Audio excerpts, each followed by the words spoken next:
On a été un peu coupé, donc on va continuer avec notre direct. Alors, si tout le monde est en ligne,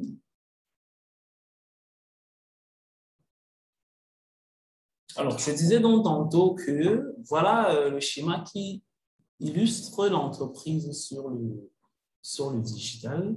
Donc, tout ce qui est fait sur les réseaux sociaux pour attirer des visiteurs et les transformer en clients, c'est ce qu'on a appelé le community management. Côté email, tout ce que vous ferez pour collecter les adresses email des individus et leur envoyer des emails personnalisés et spécialisés en fonction d'un ensemble de segments, c'est ce qu'on appelle l'email marketing. En d'autres termes, vous êtes en train de faire des campagnes de mailing et l'objectif toujours, c'est d'attirer des visiteurs de leur mail vers l'entreprise pour acheter un produit. Maintenant, à côté de ça, on a Google, comme vous pouvez le remarquer. Il est le plus grand, là. Donc, Google, en fait, c'est la plateforme où on se dit, voilà, tous ceux qui font des recherches, on aimerait qu'ils nous trouvent pour venir vers notre entreprise acheter le produit. Et l'ensemble des techniques qui permettent de faire en sorte qu'on soit retrouvé sur Google, c'est ce qu'on a appelé le marketing des moteurs de recherche et qu'on a déjà vraiment bien expliqué depuis le début de cette vidéo. Donc, le marketing des moteurs de recherche, lui également, a pour objectif d'attirer les visiteurs des moteurs de recherche vers l'entreprise. Lorsqu'on va sur la presse écrite en ligne, de temps en temps, il va arriver à l'entreprise de demander à des sites Internet de rédiger des articles sur les innovations de l'entreprise et tout et tout. Donc, ça également, c'est la relation presse digitale. Et quelquefois, on va plutôt demander à des blogs, des sites d'actualité et autres de faire de la publicité pour nous. Donc, sur le réseau qu'on a appelé le réseau display. Donc, ça également, c'est une technique de digital marketing qui permet à l'entreprise d'avoir toujours plus de visibilité et d'attirer des personnes au fur et à mesure vers son site Internet pour lui permettre de vendre. Et c'est l'ensemble de tout ça qu'on appelle le digital marketing. Donc, le marketing digital, ce n'est pas que les réseaux sociaux, non. Quand vous êtes seulement sur les réseaux sociaux, ça veut dire que vous faites du marketing sur les réseaux sociaux ou encore le community management. Quand vous n'êtes que sur les téléphones, vous faites du mobile marketing ou bien du marketing ciblé sur téléphone. Donc, quand vous ne faites que de la prospection par email, vous envoyez des emails aux gens, vous faites de l'email marketing. Quand vous êtes en train de développer des techniques qui vont vous permettre à vous d'être visible dans les moteurs de recherche, vous faites ce qu'on appelle le marketing des moteurs de recherche ou search engine marketing. Et quand vous faites l'ensemble de tout ça, c'est ça le marketing digital. Donc, le marketing digital, c'est tous ces marketing liés à Internet. Le marketing des réseaux sociaux, community management, email marketing, search engine marketing, c'est tout ça le marketing digital. Donc, pour ceux d'entre vous qui recherchent des formations en marketing digital, si demain on vous parle de marketing digital et on ne vous parle que des réseaux sociaux, ça veut dire qu'on ne vous forme pas en marketing digital, on est en train de vous former seulement en community management. C'est vrai que c'est un des leviers les plus importants aussi du marketing digital, mais à partir du moment où une entreprise applique l'ensemble de ces leviers-ci pour son digital marketing, alors elle optimise ses chances de réussir. Donc, voilà un peu pour l'explication que je tenais à vous apporter pour ce qui est de l'entreprise dans son environnement digital. Plus particulièrement pour ce qui est du digital marketing. Je vais vous présenter après cette diapositive qu'on voyait tout à l'heure, une diapositive qui va un peu vous présenter Google, ses origines et la nécessité, même si on a déjà parlé de ça tout à l'heure. Donc, sur la diapo que vous voyez, que vous allez voir à l'écran, on dit le marketing des moteurs de recherche. En français, référencement naturel dans les moteurs de recherche, c'est l'ensemble des techniques et méthodes utilisées par les hommes du marketing pour optimiser la visibilité de leurs résultats voilà, dans les moteurs de recherche. Donc, on a vu tout à l'heure que plus on est visible sur Google, mieux on vend.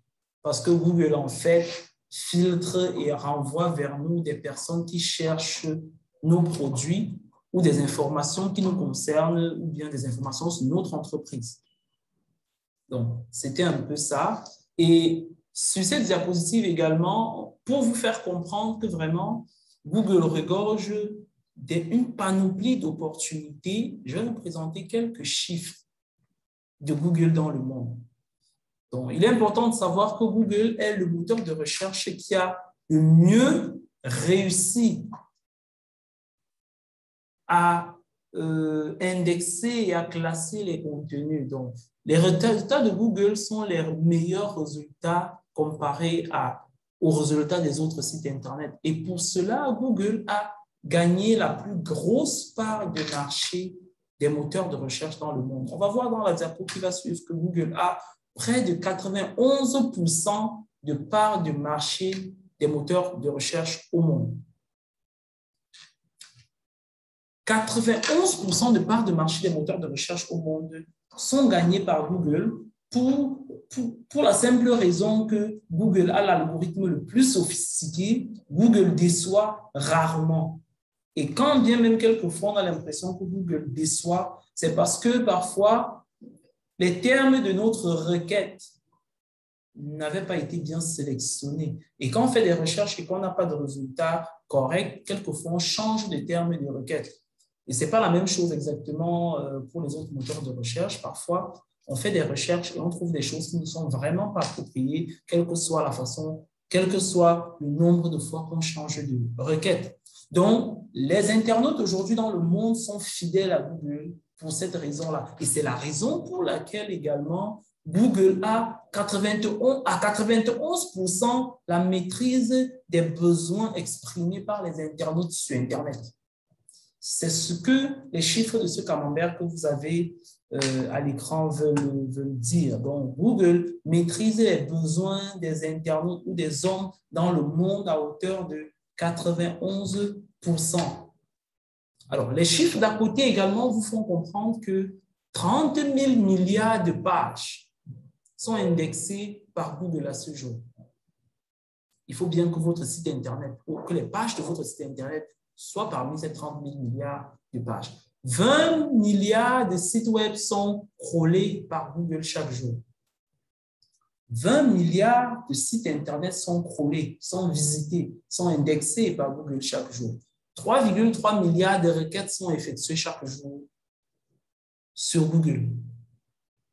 Et si de ces 3,3 milliards de recherches, on ne vous cherche même pas une seule fois, bon, ça c'est même trop dire, parce qu'on ne vous cherchera jamais. Parce que quand on vous connaît, on ne vous cherche plus. Mais il faut chercher. Les internautes, en fait, expriment des besoins. Ils ont besoin des solutions qui vont les aider. Et quand ils cherchent ces solutions-là, vous n'apparaissez jamais alors que vous avez cette solution-là. En fait, vous êtes en train de passer près de beaucoup d'opportunités. Donc, il y a plein d'opportunités commerciales devant lesquelles vous êtes en train de passer. C'est la raison pour laquelle vous devez tout faire pour optimiser la visibilité de votre site Internet sur Google, ne pas passer à côté de toutes ces opportunités. Dites-vous que vous vendez des oranges et que par jour, 100 personnes recherchent des oranges dans votre quartier, par exemple. Je prends cet exemple pour faire le rapprochement direct de l'opportunité qui s'offre à vous par Google et dont malheureusement beaucoup de personnes passent souvent à côté. Donc, on va évoluer rapidement. On a déjà fait plus d'1 heure pourtant cette première édition du Sunday Digital Meetup était prévue pour 1 heure seulement. Et après ça, je vous présente juste à quoi ressemble un moteur de recherche, les résultats d'un moteur de recherche. Donc, vous avez devant vous un exemple de résultats de moteur de recherche. Donc, là, on a des résultats naturels. Les résultats naturels se présentent en titre. Vous avez un titre qui est un métatitre de niveau H1 et une métadescription et un lien. C'est comme ça que les résultats des moteurs de recherche Google se présente. Donc, je fais un zoom pour que vous puissiez mieux remarquer. Je me suis amusé à faire une recherche de mon nom et voilà ce qui s'est affiché. Et voilà, tout comme moi, vous devez travailler le référencement de votre site Internet pour que, en faisant des recherches liées aux solutions que vous vendez, qu'on puisse vous trouver et découvrir même que c'est votre entreprise qui vend ces solutions-là et venir acheter les solutions que vous vendez. Donc, c'est ça le métier de référenceur.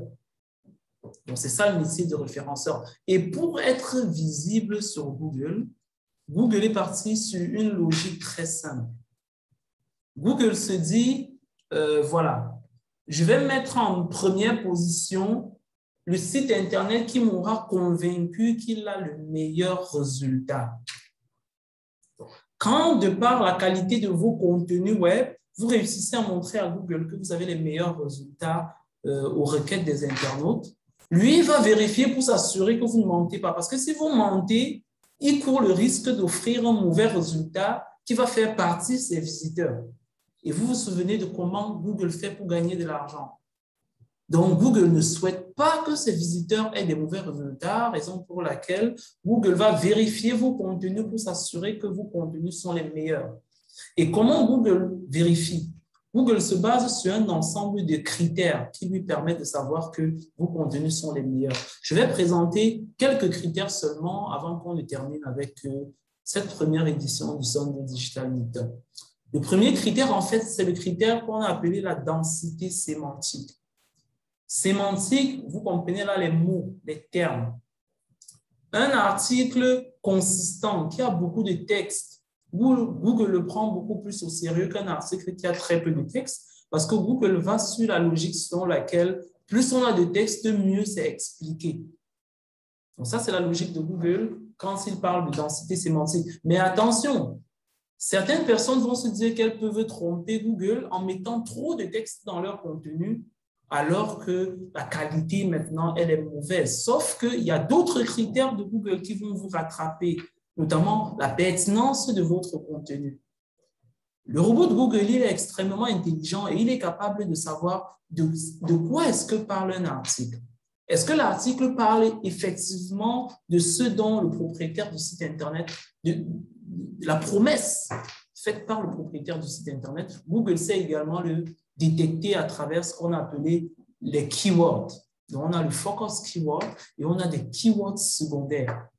Quand Google identifie dans un article parlant du Cameroun, par exemple, quand il identifie des termes comme Yaoundé, capitale politique, Paul Biya, Amadou Ahidjo, etc., etc., voilà, il comprendra que le sujet parle effectivement du Cameroun. Mais si parce que vous êtes en concurrence avec quelqu'un, vous bourrez votre contenu avec du texte qui vient de n'importe où, Google le détecte, alors il vous fera plutôt perdre des points sur le plan du référencement. Après ce premier critère de pertinence de densité sémantique, on a un autre critère très important qui est le critère de la hiérarchisation du contenu. Plus votre contenu est organisé, mieux Google vous prend au sérieux. C'est un peu comme, voilà, quand nous rédigeons nos rapports de stage ou bien nos mémoires. On vous dit, on a des chapitres, on a des parties, on a des sections, on a des paragraphes, etc. Donc, quand vous organisez bien, ça veut dire qu'il y a de la suite dans vos idées. Ça veut également dire que votre rapporteur, le président de mémoire, le président du jury, ou même vos amis et vos familles, quand ils vont lire votre devoir, ils comprendront tout ce qu'il y a de scientifique que vous êtes en train de développer. Et chez Google, c'est la même logique. Google sait que quand vous rédigez un article pour le web, quand il a un titre, il a un chapeau, il a un sous-titre, il a un sous-sous-titre, il a des tirets, et tout, ça veut dire que vous êtes organisé. Mais attention encore, il ne faut pas verser des titres n'importe comment. Pensez toujours à la pertinence du contenu. Malgré l'organisation, le contenu doit rester pertinent. Voilà un second critère. Après ce critère, on a un autre critère d'illustration de contenu. Je pense même qu'on va s'arrêter à ce critère d'illustration de contenu. L'illustration du contenu obéit à la logique selon laquelle un contenu textuel dense, densité sémantique, un contenu textuel hiérarchisé et pertinent, s'il est illustré, c'est encore mieux. Donc, pourquoi le critère d'illustration? Parce que Google se dit, si on vous raconte une histoire, vous ne la retenez pas très bien. Si vous lisez un livre, vous ne le retenez pas mieux que quand vous voyez le film dont le livre est en train de parler. Au début de cette vidéo, je vous parlais d'un film de la Deuxième Guerre mondiale ou bien d'un film chinois. Il y a beaucoup de jeunes parmi nous qui peuvent raconter le film du début à la fin alors que son exercice de mathématiques n'arrive pas à le retenir. Donc, Google part sur cette logique fondamentale, c'est naturel chez tous les êtres humains pour dire que sur vos pages web de votre site, vous devez illustrer ce que vous êtes en train de décrire. Vos services doivent être illustrés. Les produits que vous vendez doivent être illustrés. L'illustration, ça veut dire que vous devez ajouter des photos. Et mieux encore, si vous intégrez des vidéos de démonstration de vos produits, c'est magnifique. Donc, Google va sur la base des critères comme ceux-là pour s'assurer que vos contenus sont les meilleurs qu'il peut recommander aux internautes. Et quand le robot parcourt Internet et qu'il détecte ces produits-là, il les classe par ordre de pertinence, par ordre de qualité.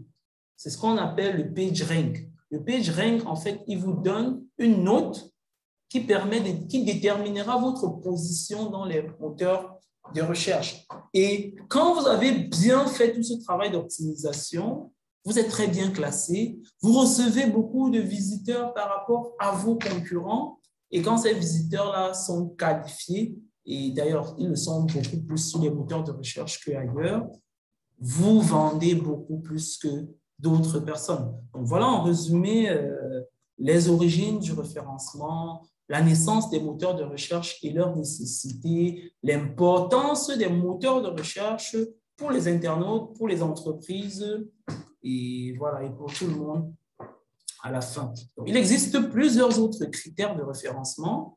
Ils sont vraiment nombreux. Parmi eux, voilà, on a le maillage interne, on a des rétroliens ou des backlinks, on a le mobile friendliness ou le responsive design. On a plusieurs autres critères comme ceux-là. On a la vitesse d'ouverture de votre site Internet, on a les liens canoniques. Ils sont vraiment, vraiment nombreux. Donc, voilà, on ne va pas parler de tous ces critères-là aujourd'hui parce que c'est vraiment nombreux. On pourra mettre plusieurs heures. Alors, cette première édition du Sunday Digital Meetup, qui pour certains d'entre vous seront un peu comme une mini-formation. Ceux qui découvrent en fait le marketing digital, j'ai voulu que ce soit un peu plus dense, une sorte de mini-formation comme celle-là, même si je ne vais pas dans les profondeurs et que je vous invite, donc ceux d'entre vous qui auront regardé la vidéo et qui auront trouvé que les contenus sont pertinents, je vous invite à passer au centre de formation Creosys Digital Academy, vous inscrire à notre prochaine formation en marketing digital. Donc, un instant, s'il vous plaît.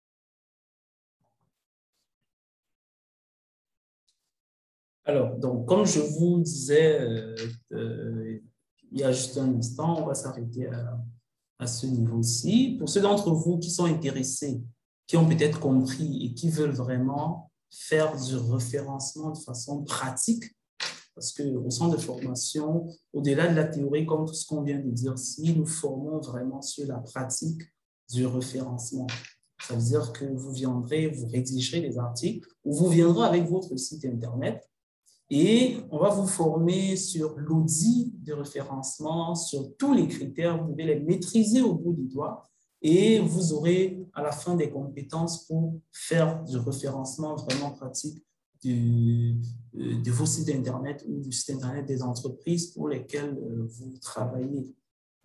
Donc, la présentation étant arrivée à son thème, on va prendre juste quelques questions. Les autres questions qui vont suivre, vous pourrez les poser en commentaire sur notre page Facebook. Donc, je prendrai la peine de répondre à toutes les questions. Donc, s'il y en a parmi vous qui ont des questions, activez vos micros et levez la main. Voilà, c'est mieux. Levez la main, vous activez vos micros et voilà, vous parlez.